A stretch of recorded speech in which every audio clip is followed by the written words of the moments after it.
boleh mengantarkan kita kembali melihat kepada bagian firman Tuhan saat ini, Injil Lukas pasal 8 ayat 22 hingga ayat yang ke-25.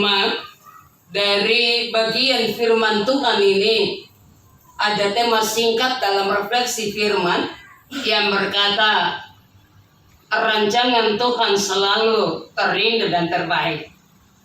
Rancangan Tuhan selalu terindah dan terbaik.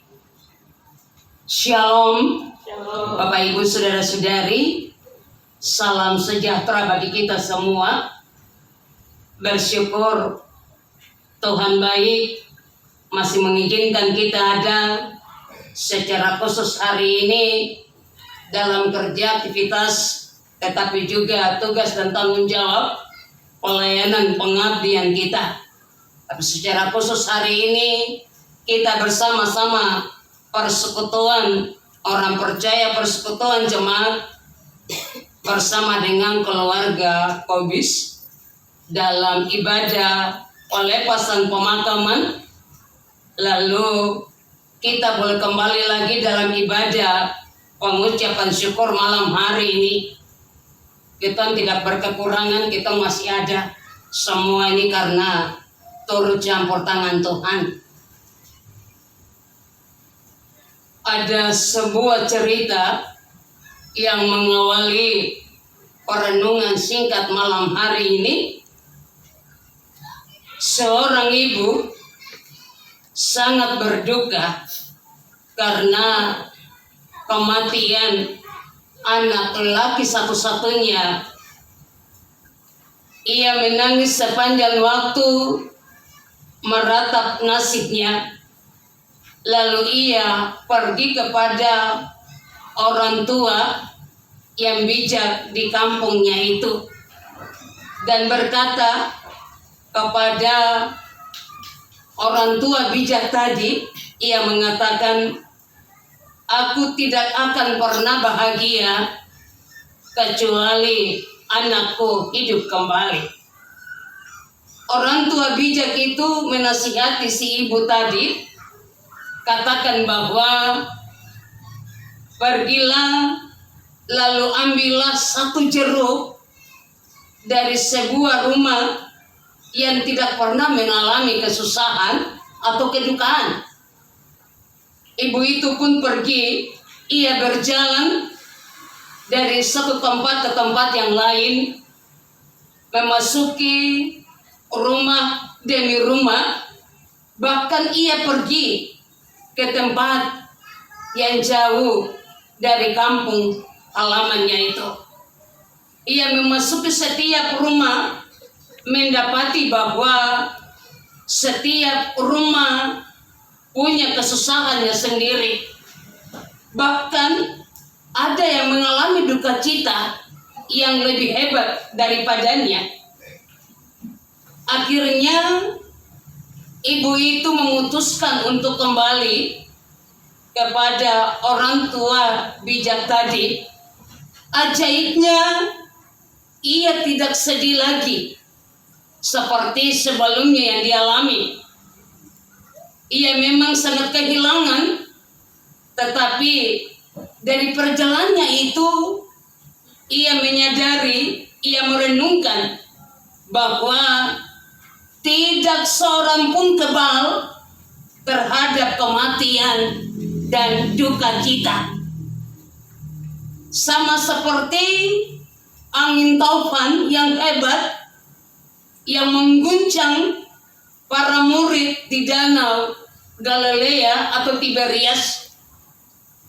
Demikian juga kesulitan hidup, duka cita kegagalan dapat mengguncangkan hidup dan iman kita. Sehingga Bapak Ibu Saudara-saudari, sidang pengucapan syukur melihat kembali pada bagian firman Tuhan tadi, Lukas pasal 8 ayat 22 hingga ayat yang ke-25. Ada 3 hal yang menjadi bagian yang harus diperhatikan secara bersama-sama. Hal pertama, segala sesuatu terjadi ada dalam rencana Allah. Segala sesuatu terjadi ada dalam rencana Allah.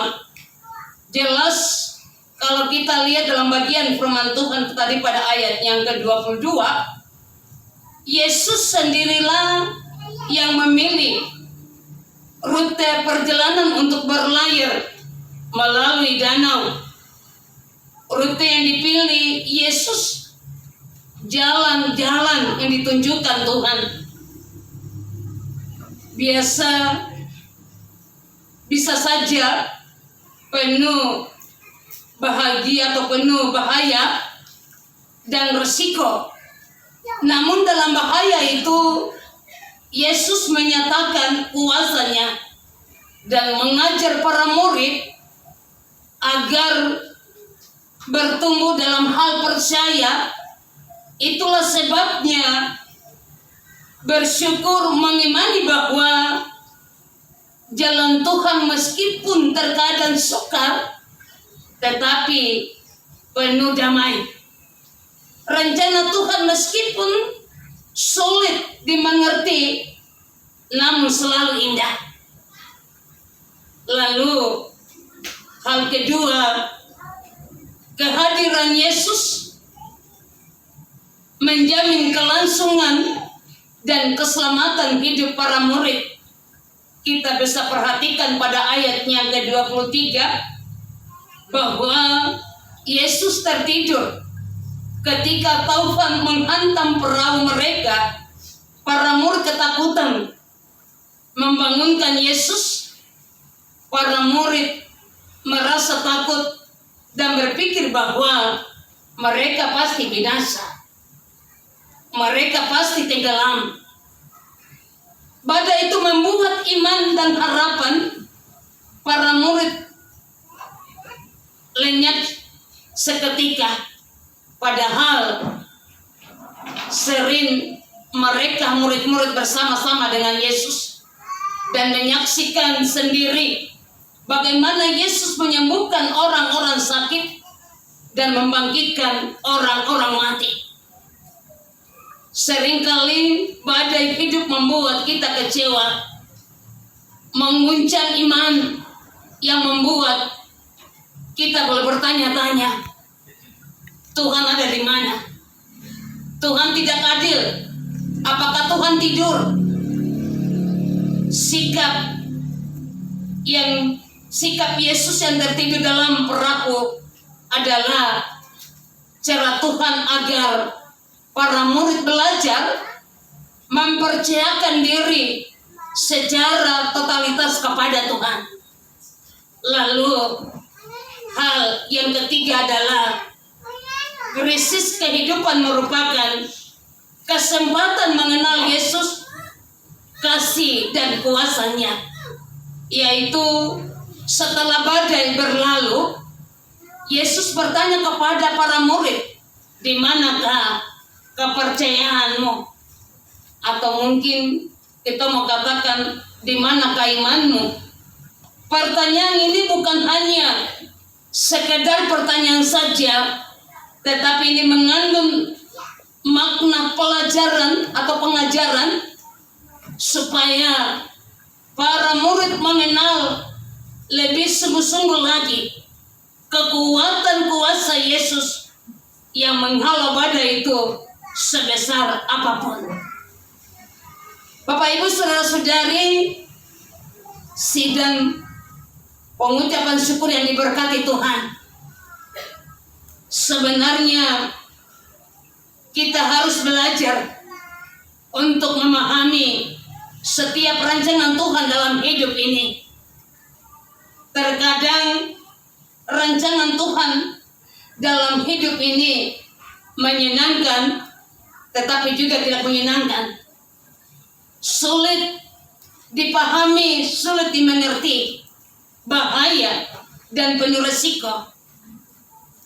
Dan dari semuanya ini ada maksud dan tujuan Tuhan bagi kita sebagai orang-orang percaya. supaya semakin mengenal Yesus, menyerahkan totalitas hidup dipimpin oleh Tuhan dan menyaksikan kuasa-Nya. Maka yang harus dilakukan adalah tetaplah mengucap syukur dan mengatakan bahwa Tuhan itu baik. Tuhan mampu untuk membuat badai itu. Kita yakin bahwa Tuhan mampu untuk meredakan badai. Tuhan mampu untuk membuat segala sesuatu rancangan Tuhan. Tuhan mampu untuk memberi sukacita, kedamaian, ketenangan bagi kita semua, bagi keluarga Kobis, keluarga Rorin. Tuhan memberkati kita dengan firman-Nya. Amin.